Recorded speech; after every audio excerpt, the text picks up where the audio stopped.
Our next speaker is Ronnie Mainieri. He's got his PhD from NYU.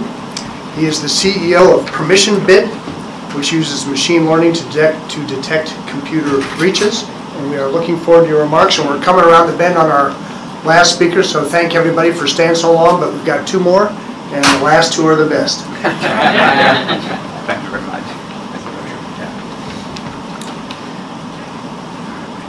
So, I have a friend that's a hacker's hacker, a little bit like Bryson. He's probably the closest thing you can get to a movie hacker. And so one day I go up and I ask him, I said, how is it that you do this stuff?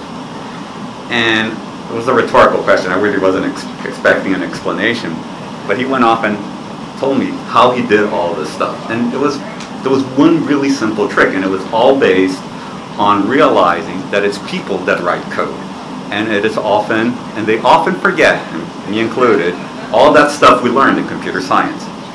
So that code is being written for decades now, and is now incorporated in almost everything we use. So the only way to prevent the type of attack he used to do is to replace the internet. Or our operating system. That's not going to happen. So, and the problem is actually even bigger than that, as we've been discussing today. Because increasingly, almost every machine that we have in the world is some type of computer. Right? Your dimmer is a computer that controls a voltage regulator. Your car is a network of computers that has a motor and wheels. Almost everything today is a computer with a peripheral. So that means they become hackable. So, in a world where everything is infinitely hackable, is there any hope for security? So, I think yes. I think the answer is yes. And it's not going to look exactly like it looks today, but it's not going to require replacing the internet. So, and I base this on, there's a science fiction writer called William Gibson.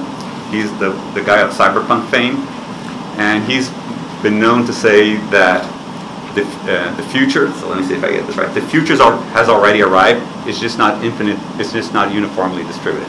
So what he meant by that is that if there's a technology we'll be using in a few years, that means it has to exist today. It has to be around today, because it takes time to develop things and get them out there. So in that spirit, we can go around and look what already exists that's already in development, but just not widely known. So I'm going to give you a list of a few of these things that I think create an image that will allow us to build one of these slightly different but better infrastructures and better security. So first, let me say the thing I know very little about, but as a technologist, I think it's really important to do, which is to align incentives. So hopefully that's the type of thing that can be done in this building, and we have an example of this with GDPR. Right? You can see the effect it has had on how our data is handled. And even though this is a legislation that was created outside the United States, is now having an impact here. There are other examples. I mean, over the decades, we have had cars and airplanes have become much safer thanks to a mixture of technology, incident analysis, and regulation all working together. So those are other types of models that seem to work well here, as you're aware of. But I know, previous speakers know way more about that than I do. So I'm going to concentrate more on how computers can help us make security a little better. So whatever this new future will be, it's not going to stop cyber attacks. You already heard this from, you heard that from Bob Pickett, you heard that from Bryson. It's just not possible. Something will always get through. So our objective should not be to eliminate risk. It should be to minimize risk. And then you should think of it in statistical terms. And we have lots of examples of that in society. We don't have a society that's free of crime. And we have a society where crime is so little, as in the United States, that I never think about it, and I imagine most of you never do. And another example of that is our immune system. We're not free from bacteria and viruses inside our bodies, it's just that they're under control. So whatever this complex system of networks and computers will be, the security will be one where risk is minimized, not completely eliminated. And we have to accept that. We have to make it so that any type of break-in becomes inconsequential. The other thing that I feel that I see from the technology and the literature is that whatever we're going to have for security is going to be a collaboration between man and machine.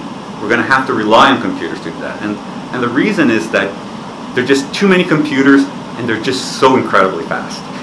The time scales are just so different that we humans have no hope of trying to see what's going on. And if you look again at the example in society, how is it that we minimize crime? Well, it's not by putting locks on doors and building walls. Yes, those things are useful, but they're useful because they slow down attackers. They don't prevent them from coming into your house. And they slow them enough so that you can call the police, or a monitoring system can call the police, and then the police comes and can handle whatever new situation exists. We need to be able to see into the computer systems to be able to make decisions about how they're behaving or not behaving. And so how do you do something like that? Can we even do something like that? Well, the way it's done today is we have our preventive measures. There are lots of those. You've heard of some of them today, and that's what you usually see in the marketplace. But then almost every company, almost every company that can afford it, will do monitoring. So they will look at logs of your computer, and they will be able to take advantage of Gibson and use the technologies already out there. And thank you very much for Lexington for having me here, and Thank you so thank you much. for your